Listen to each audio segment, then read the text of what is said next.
सही बच्चों को बहुत बहुत स्वागत है इस क्लास में। आज हम इस केमिस्ट्री में लेक्चर नंबर 16 करवाएंगे, लेक्चर नंबर 16 करवाएंगे।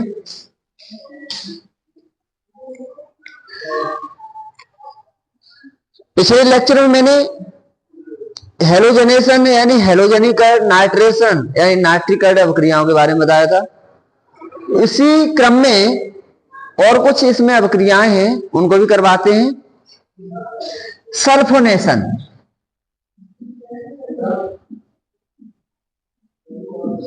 सल्फोनेशन यानी सल्फोनीकरण।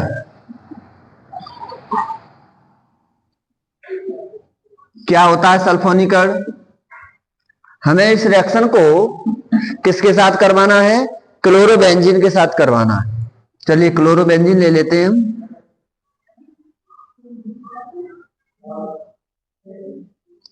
क्लोरोबेंजीन ले लिया।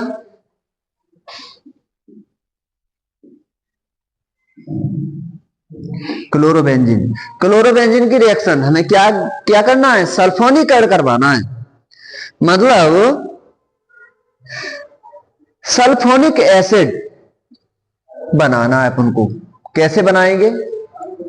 सल्फोनिक एसिड किससे मिलता है? पहले सल्फोनिक एसिड के बारे में जानते हैं। हमें मिलता किससे? ये मिलता है सल्फ्यूरिक अम्ल से, यानी H2SO4 से मिलता है।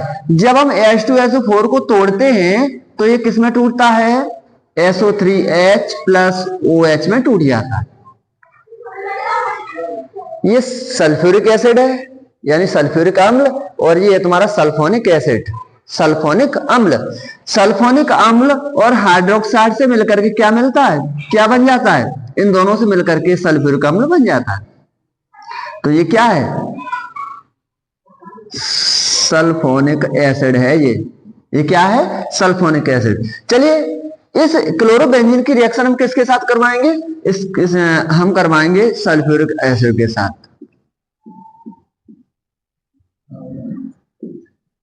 सल्फ्यूरिक एसिड के साथ करवाएंगे, और सल्फ्यूरिक एसिड के साथ रिएक्शन करवाने पर हमें क्या मिलेगा? देखो ध्यान से।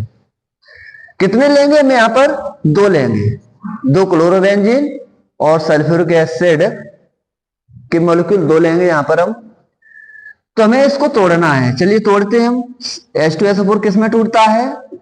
SO3H प्लस OH में टूटता है। हमें पता हुआ है कि हाँ हर जगह हाइड्रोजन लगे हुए हैं,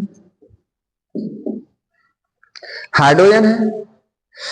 तो SO3H यानी सल्फोनिक एसिड जब जुड़ेगा, जब यहां से एक हाइड्रोजन निकलेगा, तो इसका एक हाइड्रोजन इस OH के साथ रिएक्शन करके बाहर निकल जाएगा। किसके रूप में?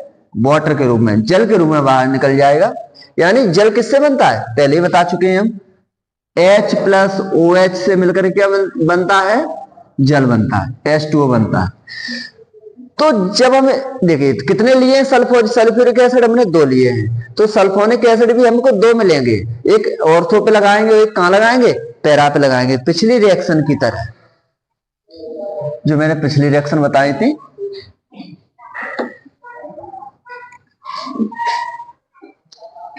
तो चलो रिएक्शन को आगे बढ़ाते हैं।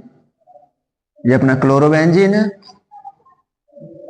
यहां से एक H OH के साथ H2O के रूप में निकल गया, SO3H जोड़ दो,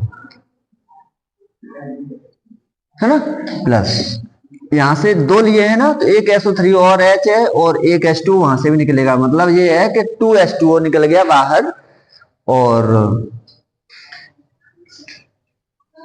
यहां से ये क्लोरोबेंजीन है और इस पैरा पे जुड़ जाएगा क्लोरोबेंजीन, सल्फोनिक एसिड SO3H। इनका नाम क्या होगा? इसका नाम लिख देते हैं ऑर्थो। ये दोनों एक दूसरे के ऑर्थो पे हैं, ये क्या है? एक दूसरे के पैरा पे हैं।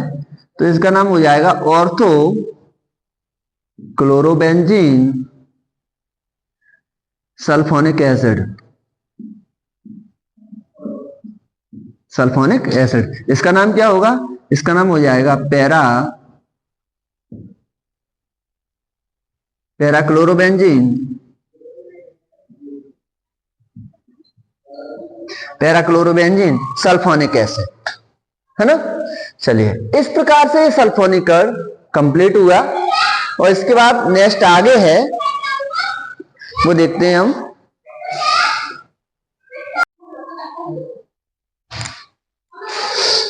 चलिए इसी क्रम में सल्फोनेशन के बाद अगली जो रिएक्शन है वो है अपनी एल्काइलेशन।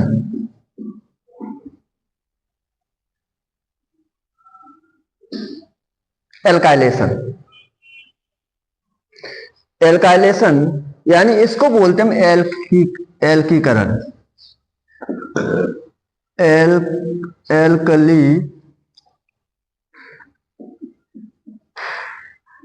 एल्कलीकरण। ये जो एल्कलीकरण जो रिएक्शन होती है वो फीडल क्राफ्ट रिएक्शन होती है ना। तो जरा ध्यान से देखना, हमें रिएक्शन किसके साथ करवाना है? क्लोरोबेंजीन के साथ रिएक्शन करवाना है, ये क्वेश्चन ही है अपना, है ना।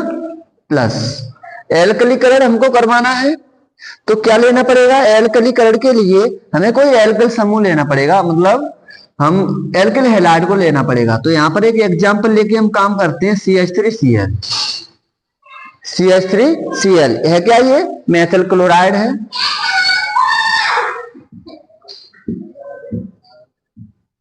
और ये क्या है अपना?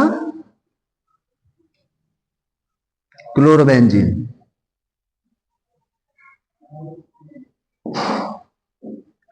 ये अपना क्लोरोबेंजीन है। तो होगा क्या यहां पर?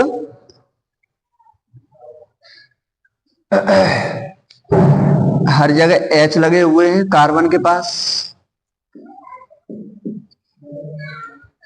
हमें मेथिल क्लोराइड 2 लेना पड़ेंगे और 2 क्लोरोबेंजीन लेना पड़ेंगे। तो एक ऑर्थो पे लगा देंगे, एक पैरा पे लगा देंगे। इस रिएक्शन को क्लियर करो।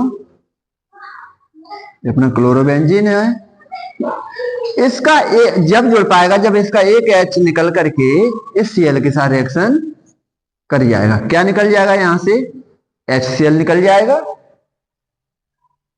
और जो CH3 है वो इस जगह पे जुड़ जाएगा, ऑर्थो पे जोड़ देंगे। और जो एक CH3 और बचेगा, मतलब ये है कि 2HCl बाहर निकलेगा और एक CH3 अगला जो बचा है वो कहां जुड़ जाएगा? अपना पैरा पर। कहां जुड़ेगा? पैरा पर जोड़िएगा। चलिए इसका नाम करते हैं। नाम क्या हो जाएगा?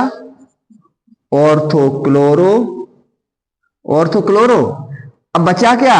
CH3 और बेंजीन बचा है। CH3 बेंजीन को क्या बोलते हैं? मेथिल बेंजीन भी बोल देते हैं। और इसका जो सामान्य नाम है वो क्या नाम है इसका? टोल्यून है। ऑर्थोक्लोरो टोल्यून है ना। तो इसका नाम हो जाएगा पैराक्लोरोटोल्यून।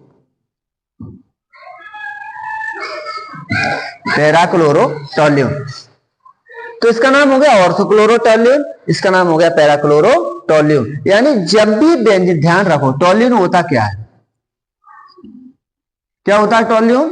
जब भी बेंजीन के साथ हम क्या जोड़ते हैं? CH3 को जोड़ देते हैं तो क्या हो जाता है? ये टोल्यून हो जाता है ना।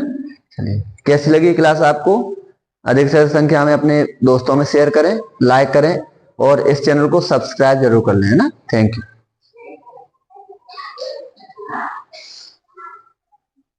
अरे जी का